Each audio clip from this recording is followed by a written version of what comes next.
السلام علیکم ورحمۃ اللہ وبرکاتہ۔ الحمدللہ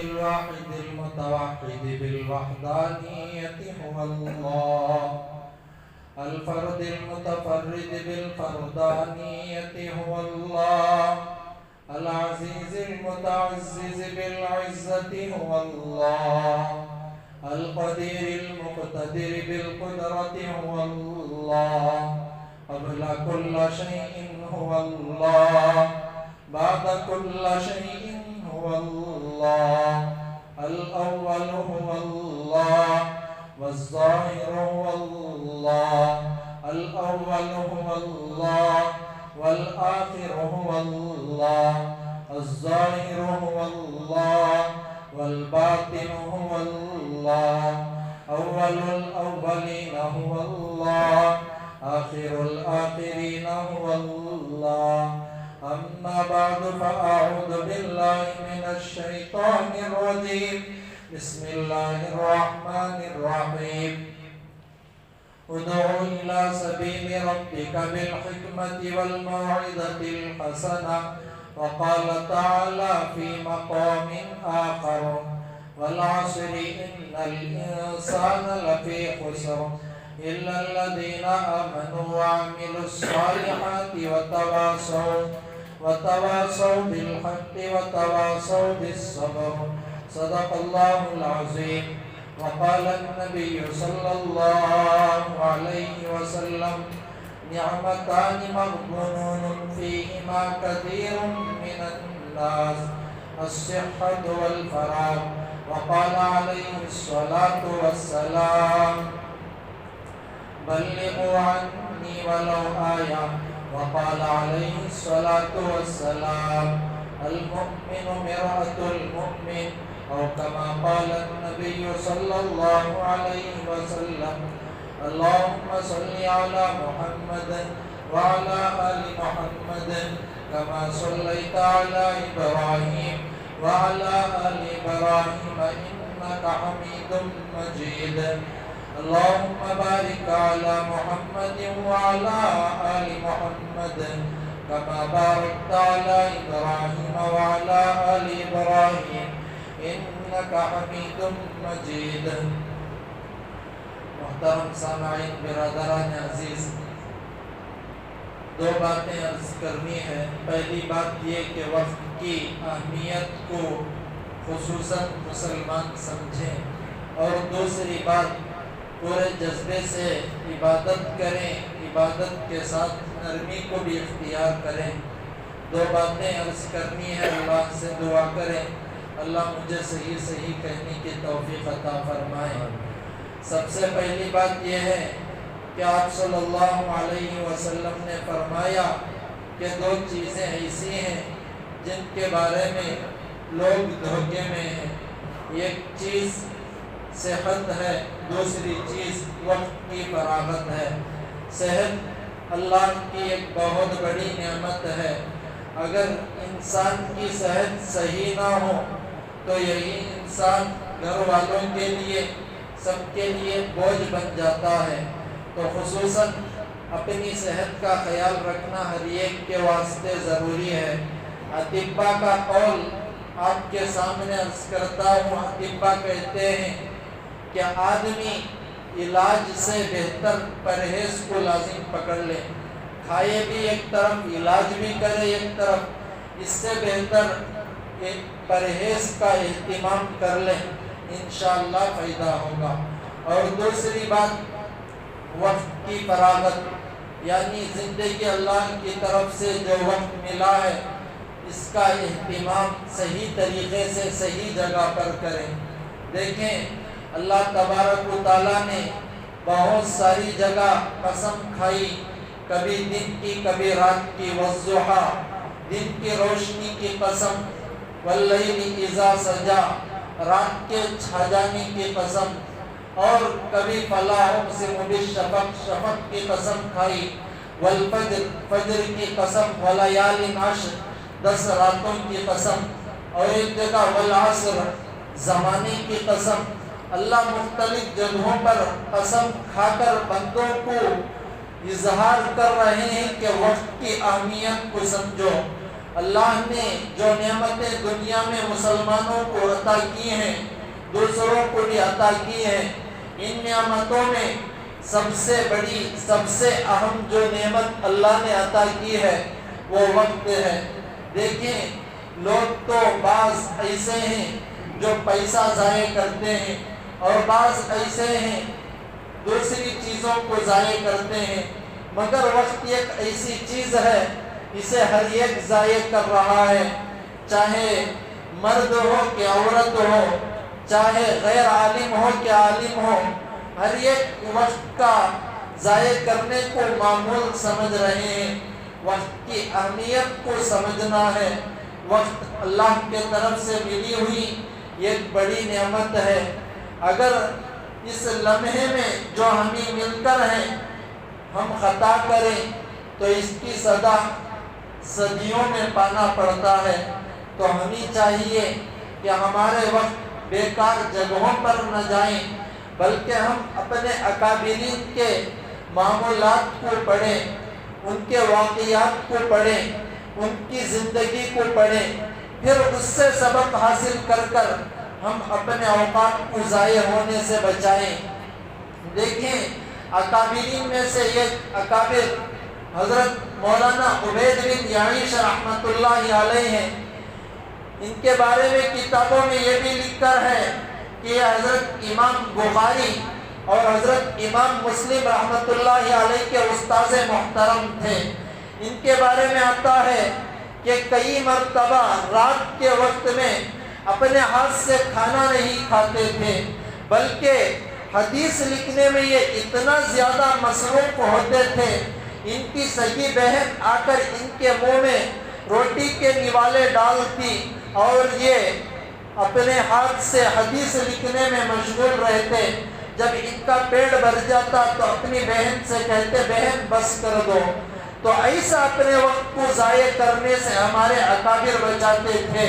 حضرت اشرف علی تھانوی رحمۃ اللہ علیہ کے بارے میں تو ہم بارہا سن کر ہیں کہ حضرت کتنی بڑی بڑی کتابوں کے مصنف تھے۔ آج ان کی کتابوں سے دنیا کے سارے مسلمان فائدہ اٹھا رہے ہیں۔ علامہ ابن جوزی رحمۃ اللہ علیہ یہ بھی بڑے اکابرین میں ان کا شمار ہوتا ہے۔ جب ان کے انتقال کا وقت قریب آیا، حضرت نے اپنے شاگردوں سے یا اپنے گھر والوں سے فرمایا جب میں دنیا سے پردہ کر جاؤں، جب میری دنیا سے رخصتی ہو جائے تو اس موقع پر جب مجھے غسل دینے کا وقت آئے تو غسل کرنے کے واسطے جس پانی کو گرم کیا جائے تو اس پانی کو گرم کرنے کے واسطے میرے ہاتھ سے جو لکھی ہوئی قلمیں میں اپنے پاس رکھ کر ہوں، ان قلموں سے اس پانی کو گرم کر دینا۔ ہوا بھی حضرت کا جب دنیا سے پردہ ہونے کا وقت آیا اور پردہ ہو گئے تو حضرت کے ہاتھوں سے لکھے ہوئے قلموں سے اس پانی کو گرم کیا گیا۔ یہ بات بھی لکھ کر ہے کہ ابھی قلمیں بچی ہوئی تھی، سارا پانی گرم ہو گیا۔ تو ہم ان واقعات سے سبق سیکھیں کہ اپنے اوقات کو کس طریقے سے ضائع ہونے سے یہ ہمارے اکابر بچاتے تھے۔ اب دیکھیں ہم اپنے حالات کو رکھ کر سوچیں کہ ہم اپنے کتنے اوقات ضائع کر رہے ہیں اور ہمیں اس کا احساس بھی نہیں ہوتا۔ آدمی کے نیک ہونے کے لیے، آدمی کے برے ہونے کے لیے، آدمی کا جنت کا راستہ طے کرنے کے لیے، آدمی کا جہنم کا راستہ طے کرنے کے لیے ہر ایک کے لیے وقت درکار ہوتا ہے۔ آدمی اگر وقت کا صحیح استعمال کرے گا نیک بن جائے گا، آدمی اگر وقت کا غلط استعمال کرے گا برا بن جائے گا، آدمی اگر وقت کا صحیح استعمال کرے گا جنت کے راستے کو مضبوط پکڑے گا، اگر آدمی وقت کا غلط استعمال کرے گا جہنم کے راستے کو پکڑ لے گا۔ وقت کا صحیح استعمال اس وقت بہت زیادہ ضروری ہے۔ میں وقت کی اہمیت پر بات کر رہا ہوں تو اس بات کو بھی عرض کر دوں، آج ہم اپنے اکابرین کے معمولات کو چھوڑ بیٹھے، خصوصیت سے نوجوان ساتھیوں کو یہ بات پہنچانا ہے، نوجوان ساتھی ہمارے اس بات پر عمل کرنا ہے کہ ہمارے اکابرین اپنا ایک ایک لمحہ بھی ضائع کرنے سے اپنے آپ کو بچاتے تھے۔ وقت کے ایک بزرگ کے بارے میں یہ بات بھی لکھ کر ہے کہ ایک مرتبہ کچھ آنے لے کر اپنے ہاتھ میں ایک دکان پر گئے، دکان پر جا کر دکان والے کو کہا ان آنوں کو گن لینا، مجھے اپنا سامان دے دینا۔ اور فقہا کے قول کے مطابق بات یہ بھی ہے کہ جب پیسے لیے جائیں تو ان کو گن کر دیا جائے، گن کر لیا جائے۔ مگر وہ وقت تاجروں میں بھی امانت داری کا وقت تھا اور امانت ایسی چھائی ہوئی تھی، تو بزرگ سے دکان والے نے کہا کہ آپ گن کر نہیں دیتے، تو بزرگ نے کہا کہ یہ گننے میں جو وقت صرف ہوتا ہے میرا جاتا ہے، اتنے وقت میں میں کئی مرتبہ سبحان اللہ پڑھ لیتا ہوں، میری اتنی نیکیاں کہاں جائیں۔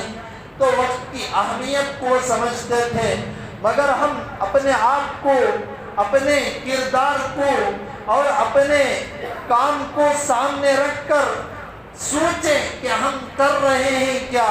اب غور کریں کہ ہمارے میں سے بہت سارے ایسے ہیں جن کا وقت اڈوں پر بیٹھ کر ضائع ہو رہا ہے، ہمارے میں سے بہت سارے ایسے ہیں جن کا وقت گھروں میں خام و خواہ کی باتوں میں ضائع ہو رہا ہے، ہمارے میں سے بہت سارے ایسے ہیں جن کا وقت چبوتروں پر ضائع ہو رہا ہے، ہمارے میں سے بہت سارے ساتھی ایسے ہیں جن کا وقت کینٹینوں پر ضائع ہو رہا ہے۔ یہ تو اپنی جگہ، اس سے بھی زیادہ برا ہمارے دل پر وہ وقت گزرتا ہے کہ ہم اپنے اوقات کو بیجا موبائل کے استعمال میں ضائع کر رہے ہیں۔ موبائل کا صحیح استعمال جہاں ثواب دہ ہے، موبائل کا غلط استعمال وہاں گناہ کی طرف ہمیں لے کر جاتا ہے۔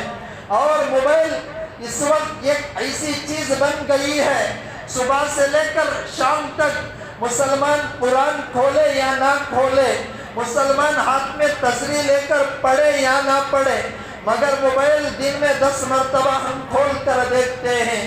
موبائل کی لت اتنی ہمارے دلوں کے اندر پڑ گئی کہ موبائل کے بغیر ایسا لگ رہا کہ ہماری زندگی آگے ہوگی یا نہیں، اتنی لت سے ہم مجبور ہو چکے ہیں۔ اور مرد حضرات کی بات کروں، کیا عورتوں کی بات، کیا بچوں کی بات، کیا بڑوں کی بات، کیا چھوٹوں کی بات، کیا خواص کی بات، کیا عوام کی بات، کیا علماء کی بات، کیا غیر عالموں کی بات، ہر ایک موبائل کے مسئلے میں اتنے مشغول ہو چکے ہیں جس کی کوئی حد نہیں۔ غور کریں کہ بعض مرتبہ یہی موبائل ہمیں غلطی پر لے کر جا رہا ہے۔ وضع الشیء فی غیر محلہ، کسی چیز کا کسی غیر چیز کی جگہ پر رکھنا یہ ظلم ہے۔ یہ دیکھیں، غور کریں کہ آج ہم اپنے اوقات کو ضائع کر رہے ہیں۔ مرد جب باہر سے گھر کے اندر آتا ہے تو بیوی بھی منتظر ہے، بچے بھی منتظر ہیں، ماں بھی، والد بھی، سب انتظار کر رہے ہیں کہ آئیں گے، میٹھے بول بولیں گے، جن میٹھے بول کی بدولت ہمارے دلوں میں جو غم ہے یہ غم دور ہو جائے گا۔ مگر مرد جب باہر سے آئے موبائل پکڑ کر بیٹھ جاتا ہے۔ اب بیوی بچوں کے اندر جو مرد کی محبت ہونی تھی، شوہر کی، باپ کی، بیٹے کی محبت، یہ تھوڑی تھوڑی کم ہوتی چلی جاتی ہے۔ اور آگے بڑھ کر یہ بات بھی کروں، وقت ایسے ضائع ہو رہا ہے، بعض مرتبہ 10 سیکنڈ، 20 سیکنڈ، 30 سیکنڈ کے ریلز یا شارٹس ہم دیکھ رہے ہیں، اور ان کے دیکھنے میں نہ ہمارا دینی فائدہ ہے نہ ہمارا دنیاوی فائدہ ہے۔ بس اگر کوئی ویڈیوز بنا کر ریلز میں ڈالے یا شارٹس میں ڈالے تو اس کا دنیاوی فائدہ ہوتا ہے۔ بعض مرتبہ ننگی تصویریں بھی آ جاتی ہے، بعض مرتبہ ایسی تصویریں بھی آ جاتی ہیں جن تصویروں کا دیکھنا ہمارے واسطے ناجائز بلکہ حرام بھی ہے۔ ایسی تصویروں کے اوپر بھی ہماری نظر ریلز میں شارٹس میں پڑ رہی ہے۔ اللہ معاف فرمائے۔ دیکھیں دوسروں کی دنیا کے واسطے ہم اپنی آخرت برباد کر رہے ہیں۔ اگر اس کے لائکس بڑھے، اگر اس کے سبسکرائب بڑھے، اگر اس کے ویوز بڑھے تو اس کا دنیاوی پیدا ہوگا، اس کا پیدا جہاں ہو رہا ہے وہاں ہمارا اخروی نقصان تو ہو رہا ہے۔ اس بارے میں ہمیں کبھی اٹھ تک کی ہمارے بدن پر کوئی دور تک نہیں دوڑی۔ آخرکار ہمارے دل کے اندر جو اہمیت ہونی تھی وہ اہمیت بالکل گھٹیا پڑ گئی۔ البتہ آگے بڑھ کر میں یہ بات کہوں کہ دیکھیں ہمارے آنکھوں کے سامنے اب 2022 رخصت ہو کر 2023 کے ہم دہانے پر پہنچنے والے ہیں۔ تاریخ کا اہتمام اور تاریخ کی معلوم کرنے کی عادت پیدا کریں، یہ اچھی چیز ہے، مگر غیروں کی عادت اپنانا یہ بری چیز ہے۔ اس لیے کہ اللہ نے قرآن میں فرمایا اے ایمان والو یا ایھا الذین آمنوا لا تتخذوا الیہود والنصارى، کہ تم یہود کی نصارہ کی پیروی نہ کرو۔ ومن یتولھم منکم فانہ منہم، جو کوئی ان کی پیروی کرے گا بس وہ انہی میں سے ہو جائے گا۔ میرے نبی کا فرمان ہے من تشبہ بقوم، جو کوئی کسی قوم کی مشابہت اختیار کرے فہو منہم، بس وہ انہی میں سے ہو جاتا ہے۔ اب دیکھیں 2023 آئے تو ایک سال ہمارے سے کم ہو رہا ہے۔ ایک بزرگ فرماتے ہیں کہ میں زندگی کی اہمیت ایک مرتبہ ایک برف ہماری زبان میں آئس بیچنے والے سے سمجھا کہ برف کی سل رکھے ہوئے تھا اور یہ کہہ رہا تھا کہ مجھ پر رحم کرو کہ دھیرے دھیرے میرا برف پگھل رہا ہے، اس کو خرید لو۔ وہ بزرگ فرماتے کہ ہماری زندگی بھی ایسی ہے، دھیرے دھیرے کم ہوتی جا رہی ہے۔ جب ایک سال ہمارا زیادہ ہو تو دراصل ہمارا ایک سال کم ہو رہا ہے۔ اللہ نے اگر 60 سال زندگی ہماری قسمت میں لکھی ہے مقدر میں، تو گویا ایک سال زیادہ ہونے پر وہ ہماری زندگی کا ایک سال کم ہو رہا ہے۔ تو اس موقع پر ہمیں اس فکر میں رہنا چاہیے کہ گزشتہ سال جو گیا ہے، ایک جانے والے سال میں نے کیا غلط کام کیے، کیا نیک کام کیے، ان غلطیوں کا حساب کر کر اللہ سے معافی اور نیکیوں کا حساب کر کر اللہ کا شکر ادا کریں۔ اس لیے کہ نبی نے فرمایا جس کا آج جس کے گزشتہ کل سے بہتر نہ ہو وہ تباہ ہو گیا۔ یہ میرے نبی کے فرمان کو رکھ کر ہم سوچیں کہ ہم کیا کر رہے ہیں، کہ اگر 2023 کی 12 بجے آئے تو یہ آئے تو اپنی جگہ تاریخ کو معلوم کرے اور تاریخ کا اہتمام بھی کرے۔ یہ اپنی جگہ زندہ قوم کی عادت یہ ہوتی ہے کہ تاریخ کے معلوم کرنے کا احترام رکھتی ہے۔ اب دیکھیں اس بات کو سوچیں، اس بات کو بھی سنیں کہ بعض قومیں ایسی گزری ہیں کہ جو اپنے بادشاہوں کے عروج کو لے کر یا زوال کو سامنے رکھ کر تاریخ طے کیا کرتی تھی، اور آگے یہودی فلسطین کی ویرانی کو دیکھ کر تاریخ طے کیے ہیں۔ حضرت عیسیٰ علیہ السلام جب دنیا سے آسمان کی طرف اٹھا لیے گئے تو اس موقع کو رکھ کر عیسائی اپنی تاریخ عیسوی کو طے کیے، اور اصحاب فیل کے واقعے کو رکھ کر مکہ والوں نے تاریخ طے کی تھی۔ جبکہ حضرت عمر رضی اللہ عنہ کا دور خلافت آیا، اللہ کے نبی کی ہجرت کو سامنے رکھ کر عمر فاروق نے ہجری کی تاریخ متعین کی۔ اب اس بات پر غور کریں کہ جب ہجری کی تاریخ مقرر ہو گئی، حضرت عمر نے حضرت علی کے مشورے کو سامنے رکھ کر ہجری کا اعلان کر دیا۔ تو اس اعلان کے بعد جب بھی دوسرا سال نیا سال آیا، کبھی اسلام میں نہ ہمارے اکابرین نے، نہ ہمارے علماء نے، نہ ہمارے بڑوں نے کبھی جشن کا ترغیب کبھی نہیں دی۔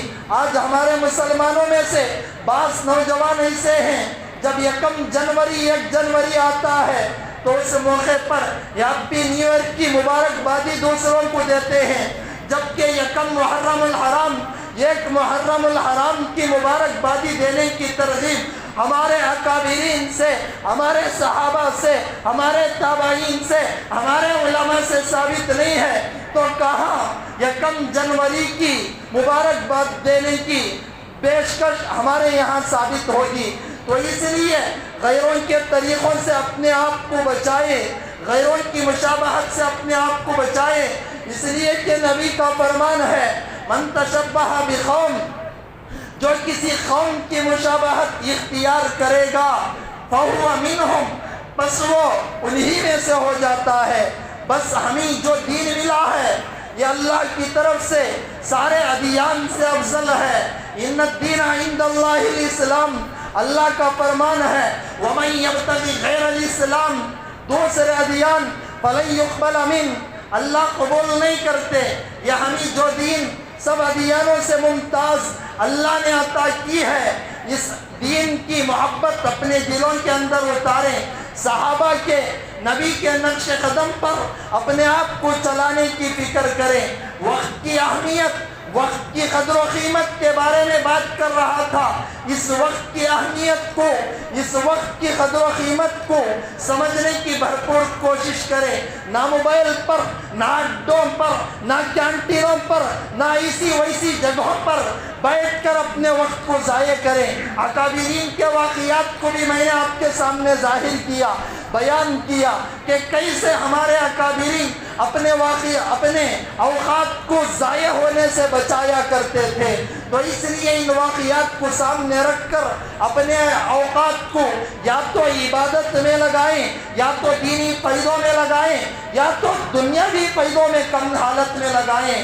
ایسے جگہوں پر نہ لگائیں جس میں نہ دین کا فائدہ نہ دنیا کا فائدہ، ایسی جگہوں پر بھی لگانے سے بچیں کہ جس میں دوسروں کا دنیاوی فائدہ اور ہمارا اخروی نقصان ہو رہا ہو۔ وقت کی اہمیت کا اندازہ اس بات سے بھی لگایا جا سکتا ہے، اللہ نے جتنی عبادتیں دی ہیں ان میں سے اکثر عبادتوں کو اللہ تبارک و تعالیٰ نے وقت کے ساتھ جوڑا۔ نماز کو دیکھیں، مثال کے طور پر فجر کو رکھ کر سوچیں کہ فجر ایک وقت پر اس کا وقت شروع ہوتا ہے، ایک وقت آئے گا کہ وقت ختم ہو جائے گا۔ ظہر کا بھی ایسا ہی مسئلہ، ایک متعین وقت ہے۔ عصر بھی، مغرب بھی، عشاء بھی ایک متعینہ وقت پر شروع ہو کر ایک متعینہ وقت پر اس کا وقت ختم ہو جاتا ہے۔ اب روزے کو رکھیں، روزہ بھی ایک متعین وقت پر شروع ہوگا، ایک متعین وقت پر افطار کرنے کا حکم شریعت میں ہے۔ حج کے افعال، حج کے اعمال کو رکھ کر سوچیں کہ ایک متعین ایام میں شروع ہو کر ایک متعین وقت پر ختم ہو جاتے ہیں۔ زکوٰۃ کا نصاب بھی ایک سال پر متعین وقت پر ہے۔ اب جتنی عبادات اللہ کی طرف سے ملے ہیں ان عبادات میں بھی وقت کی قید ہے، تو وقت کی قید کو رکھ کر جب بھی نماز کا وقت آئے تو وقت کو سامنے رکھ کر ہم نماز میں آنے کی فکر کریں۔ جب بھی ہمیں کوئی عبادت کا وقت آئے وقت کو سامنے رکھ کر عبادت میں مشغول ہونے کی فکر کریں۔ وقت کا ضائع کرنا علماء نے خودکشی لکھا ہے۔ اگر کسی کو اللہ کی طرف سے 60 سال عمر ملے، 55 سال پر وہ خودکشی کر لے تو 5 سال پہلے خودکشی کرنے کی وجہ سے خودکشی کا گناہ اس کے مقدر میں جو لکھا جائے گا، ایسے ہی بیجا وقت کو ضائع کرنے کا گناہ بھی ان کے مقدر میں اللہ تبارک و تعالیٰ لکھ دیں گے، یہ علماء فرماتے ہیں۔ تو اس لیے اپنے اوقات کو ضائع نہ کریں۔ جب بھی کوئی عبادت کرنے کا موقع آئے تو وقت کو سامنے رکھ کر عبادت میں مشغول ہونے کی فکر کریں۔ اب دیکھیں نماز کا وقت آئے تو نماز کے وقت میں ہم اپنے اوقات کو ضائع کیے بغیر نماز میں مشغول ہونے کی فکر کریں۔ میں نماز کی بات کو اس لیے لا رہا ہوں کہ ہماری نمازیں بالکل ایسے ہو گئی ہیں جس کو بیان کرنے کے واسطے ہمارے پاس الفاظ نہیں ہیں۔ نمازیوں سے بھرنا تھا، مگر آج حالت ایسی ہو گئی کہ ہماری مسجدیں بالکل خالی ہو گئی کہ آج حی علی الصلاۃ کی ندا اللہ تبارک و تعالیٰ دے کر بلا رہے ہیں، مگر ہمارے مسلمان مسجدوں میں نہیں آتے۔ اگر کوئی اونر دن میں 5 دفعہ کسی کام کرنے والے کو بلائے اور 5 دفعہ بلانے کے باوجود وہ کام کرنے والا اونر کی بات پر لبیک کہہ کر یس کہہ کر نہ آئے تو وہ اونر کتنے دن صبر کرے گا؟ آخرکار بھگا دے گا۔ اور آج کل تو جو بڑے ہوتے ہیں ان کی بات تو ایسی ہوتی ہے، صرف اپنے آفیسوں کے اندر بیل رکھ کر رہتے ہیں، ٹنگ کی آواز دی فوراً واچ مین ہو یا نیچے کوئی کام کرنے والا ہو آنا پڑتا ہے۔ 1 مرتبہ 2 مرتبہ 3 مرتبہ اگر بڑا صاحب بلائے اور نیچے کام کرنے والا نہ آئے، بڑا صاحب ایسے خطرناک الفاظ استعمال کر کر اس سے بات کرے گا جس کی کوئی حد نہیں رہے گی، اور نکال کر دوسری جگہ بھگانے کی بھی دھمکیاں بڑے صاحبوں سے مل جاتی ہیں۔ ایسے کڑوے الفاظ بڑے استعمال کر دیں گے، مگر اللہ تو وہ ہے، دیکھیں اگر ہم کسی کے پاس کام کر رہے ہو، بڑا صاحب نکال کر بھگا دے تو ہمارا وہ رزق کا مالک نہیں ہے، دوسری جگہ نوکری کر کر ہم اپنا پیٹ پال سکتے ہیں، مگر اللہ دن میں 5 مرتبہ بلا رہے ہیں اور وہ بھی بڑی محبت سے، حی علی الصلاۃ، کہ آؤ نماز کی طرف آئیں گے تو تمہاری کامیابی، حی علی الفلاح، نماز کے ذریعے سے تمہیں ہی کامیابی ملنے والی ہے۔ اس میں اللہ کا فائدہ نہیں بلکہ فائدہ ہے تو تمہارا فائدہ ہے، تم نماز پڑھو گے تمہیں کامیابی ملے گی، یہ تمہارا فائدہ ہوگا۔ اگر اللہ بھی بھگا دے تو رزق کے مالک اللہ ہیں، زندگی کے مالک اللہ ہیں، سانس کے مالک اللہ ہیں، ہر چیز کے مالک اللہ ہیں۔ جب اللہ کسی ایک چیز کو ہماری بند کر دے تو ہم کس طرف جائیں، جبکہ اللہ حیا سے بلا رہے، مرحبا آؤ، چاہے تم کوئی بھی ہو۔ مسلمان بعض ایسے ہیں کہ شراب کا کاروبار، بعض ایسے ہیں سود کے اڈے چلا رہے ہیں، بعض ایسے ہیں جو زنا کے اڈے چلا رہے ہیں، بعض ایسے ہیں جو جوے کے اڈے چلا رہے ہیں۔ اللہ عمومی دعوت حی علی الصلاۃ سے دے رہے ہیں کہ اب بھی آؤ، اب بھی آؤ، اب بھی آؤ، کہ اب بھی آؤ، لا تقنطوا من رحمت اللہ، میری رحمت سے تم مایوس نہ ہو کہ میں غفور الرحیم ہوں۔ اب بھی آ کر اپنے پچھلوں پر معافی مانگ کر سجدہ ریز ہو گے، میں تمہیں اب بھی معاف کرنے کے واسطے تیار ہوں۔ مسلمان وہ ہے کہ گناہ پر گناہ، گناہ پر گناہ، گناہ پر گناہ کیا جا رہا ہے۔ اب 85% تو نماز کو نہیں آ رہے ہیں، 15% آ رہے ہیں، اور 15% جو نماز کو آ رہے ہیں ان میں سے کچھ ایسے ہیں جو بہت کم خشوع خضوع کی نماز پڑھ رہے ہیں، بہت زیادہ ایسے ہیں کہ آئے رکعت بانی، دنیا کا خیال، کاروبار کا خیال، ملازمت کا خیال، معیشت کا خیال، تجارت کا خیال شروع ہو گیا۔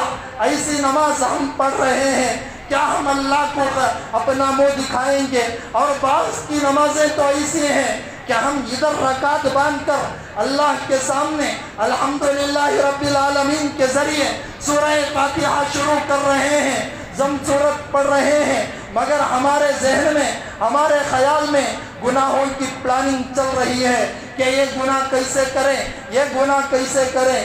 بس ہم اللہ کو کیا راضی کریں گے کہ ہم نمازوں کو صحیح پڑھیں۔ الذین هم فی صلاتہم خاشعون، کامیاب مومنین کی جو صفاتوں کو اللہ نے بیان کیا، وہاں یہ بھی فرمایا کہ تم کو خشوع خضوع والی نماز پڑھنا پڑے گا، یہی خشوع خضوع والی نماز تمہیں جنت الفردوس کا مالک بنائے گی، ورنہ ہم نماز نہیں پڑھیں، اللہ سے امید لگائے بیٹھے۔ علماء نے یہاں یہ بھی فرمایا، ہم کا لفظ اللہ نے ان آیتوں میں فرمایا، الذین هم فی صلاتہم الذین هم عن اللغو، یہ لفظ لا کر اللہ اشارہ کر رہے ہیں کہ تم یہ کرو گے کام جنت الفردوس کے مالک ہوگے، اگر نہیں کرو گے تب بھی جنت ملے گی، جنت الفردوس ملنا مشکل ہو جائے گا۔ جنت الفردوس، جنت میں فرق یہ ہوگا، یہاں جنت الفردوس میں اللہ کا دیدار زیادہ، معمولی جنت میں دیدار اللہ کا کم ہوگا۔ اگر یہ سب چیزیں اللہ سے لینی ہو تو اوقات کو ضائع کرنے سے بچا کر اپنے آپ کو نمازوں میں لگانا پڑے گا، عبادت میں لگانا پڑے گا، اور خاص طور پر ہمارے جو اوقات بیجا موبائل پر ضائع ہو رہے ہیں ان اوقات سے اپنے آپ کو بچانا پڑے گا۔ اللہ ہم تمام کو اپنے اوقات کو نمازوں میں عبادتوں میں لگانے والا بنائے، اللہ کہنے کے ساتھ عمل کرنے کی توفیق دے۔ آمین۔ وآخر دعوانا الحمدللہ رب العالمین۔